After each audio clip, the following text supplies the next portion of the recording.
Bismillahirrahmanirrahim. Assalamualaikum warahmatullahi wabarakatuh. Apa kabar teman-teman semuanya? Semoga selalu kuat, tetap semangat untuk mendapatkan masa depan yang lebih baik. Pada kesempatan kali ini, kita akan membahas tentang pendapatan nasional. Adapun materi untuk pembelajaran pada pertemuan kali ini, saya mengambil dari buku saya sendiri yang berjudul Kebijakan Fiskal. Dalam buku kebijakan fiskal ini ada satu bab yang membahas tentang pendapatan nasional. Kemudian bisa membuka, bisa mendownload untuk membaca lebih lanjut tentang isi dari buku ini, terutama terkait dengan pendapatan nasional. Lantas, apa yang menjadi pengertian dari pendapatan nasional? Sebelum kita ke situ, mari kita simak terlebih dahulu hal-hal yang penting terkait dengan pendapatan nasional. Yang pertama, pendapatan nasional bisa juga dikatakan sebagai penerimaan atau pendapatan negara. Di sini bisa ditekankan ada kesamaan antara penerimaan dan pendapatan negara terkait dengan pendapatan nasional. Yang kedua, pendapatan nasional menjadi sebuah kebijakan terkait dengan pendapatan negara. Pemerintah menyusun kebijakan bagaimana mengelola atau mengatur tentang pendapatan negara. Yang ketiga, pendapatan nasional merupakan sebuah kunci dalam pembangunan nasional. Pemerintah punya program, terutama terkait dengan pembangunan nasional, yang difusikan untuk membangun sebuah negara yang lebih baik lewat beberapa pembangunan yang merata di dalam sebuah negara terkait dengan suatu daerah yang menyeluruh. Maka pembangunan nasional perlu yang namanya anggaran. Ada yang namanya dana yang dibutuhkan. Maka dana yang dibutuhkan ini bisa berasal dari pendapatan nasional. Sebuah pembangunan sukses akan didukung oleh dana yang kuat. Nah, sekarang kita ke pengertian pendapatan negara. Kita bisa merujuk kepada pendapatnya Bapak Dumairi. Bisa kita lihat ada dua perbedaan dari pengertian pendapatan negara. Yang pertama, bisa kita bedakan dalam arti sempit, yang merupakan national income.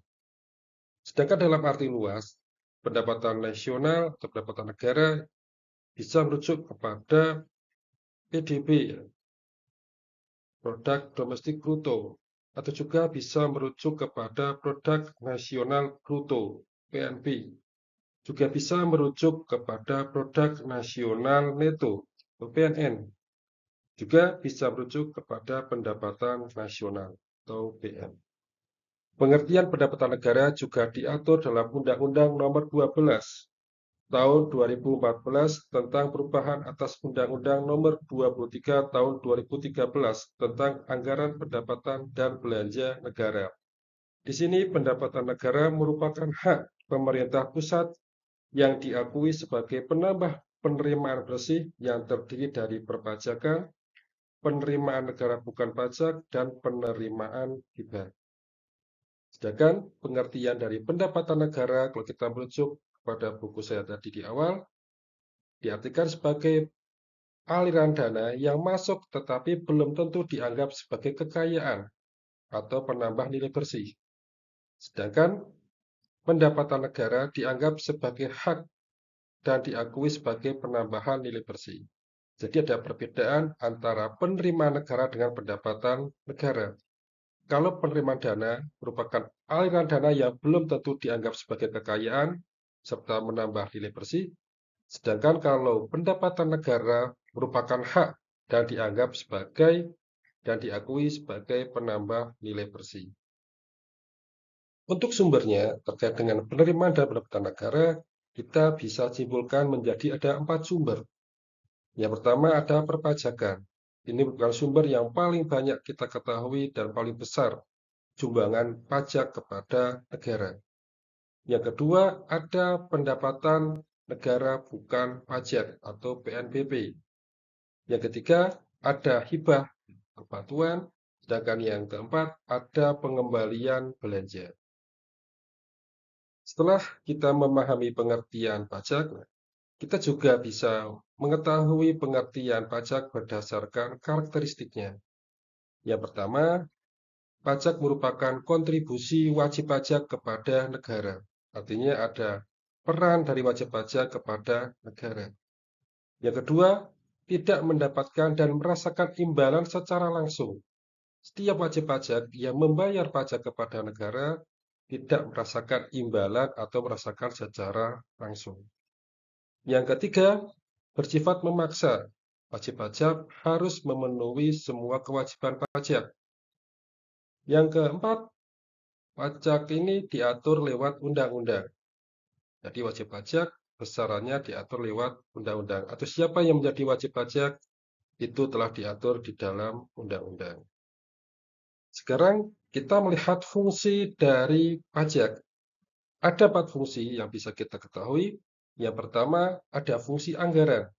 Jadi pemerintah bisa mengatur atau bisa merencanakan anggaran yang bisa diperoleh dari pajak. Yang kedua adalah regulasi. Adanya pajak, pemerintah menyusun sebuah regulasi, menyusun sebuah peraturan bagaimana perpajakan itu bisa dikelola dengan baik. Yang ketiga adalah terkait dengan stabilitas. Adanya sumber pendapatan dari pajak bisa digunakan sebagai salah satu bentuk sumber pendapatan dan sumber pembiayaan. Yang keempat, adanya fungsi pemerataan. Pajak mengikat bagi siapapun yang telah menjadi wajib pajak. Artinya, pajak menjadi sebuah kewajiban bagi warga negara tanpa melihat suatu perbedaan. Dalam fungsi pemerataan ini, pajak juga bisa digunakan dalam pembangunan nasional yang secara menyeluruh akan bisa diperoleh atau bisa bermanfaat bagi seluruh daerah yang ada di Indonesia, ada di suatu negara yang menerapkan pajak. Nah, di sini sekarang kita bisa melihat tentang jenis-jenis pajak. Yang pertama ada pajak penghasilan. Yang kedua ada pajak pertambahan nilai. Ada juga pajak bumi dan bangunan, ada pendapatan cukai, ada pendapatan biaya masuk dan biaya keluar, serta ada pendapatan pajak lainnya. Nanti teman-teman bisa mencari contoh atau jenisnya ya terkait dengan pendapatan pajak lainnya, yaitu untuk mahasiswa dengan NIM angka terakhir yaitu 0. Sedangkan teman-teman mahasiswa yang memiliki NIM angka terakhir 1 dan 2 nanti mencari pajak penghasilan. Ya, jenis-jenisnya apa? Teman-teman yang angka NIM-nya 3 dan 4 nanti mencari contoh pajak pertambahan nilai. Sedangkan teman-teman yang angka terakhirnya NIM-nya adalah 5 dan 6 mencari contoh dari pajak bumi dan bangunan. Teman-teman yang memiliki NIM akhir 7 dan 8 mencari tentang contoh pendapatan cukai, sedangkan yang NIM-nya angka 9, nanti teman-teman mencari contoh tentang pendapatan biaya masuk dan biaya keluar. Tugas tadi bisa ditulis ya, menjadi tugas individu dan dikumpulkan saat pertemuan di dalam kelas. Tadi kita telah belajar tentang penerimaan pajak ya, sebagai pendapatan negara yang nomor 1. Pendapatan negara yang nomor 2 ada pendapatan negara bukan pajak. Di sini diartikan sebagai penerimaan pemerintah pusat yang diterima dalam bentuk penerimaan sumber daya alam, pendapatan bagian laba, ada juga terkait dengan pendapatan laba dari BUMN ya, dan juga pendapatan bukan pajak lainnya serta pendapatan Badan Pelayanan Umum atau BLU. Sedangkan untuk pendapatan atau penerimaan negara yang ketiga yaitu berasal dari hibah. Hibah di sini bisa dibedakan menjadi sebuah pendapatan berupa uang tunai, ya, ada bantuan uang tunai, ada juga uang pembiayaan kegiatan, ada hibah dalam bentuk surat berharga, serta ada hibah dalam bentuk barang dan jasa. Jadi hibah ini diberikan kepada negara oleh pihak lain yang menjadi salah satu penerimaan dan pendapatan negara. Alhamdulillah kita telah mempelajari tentang pendapatan nasional.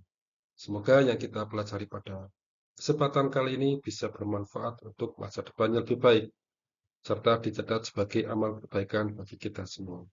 Terima kasih. Wassalamualaikum warahmatullahi wabarakatuh.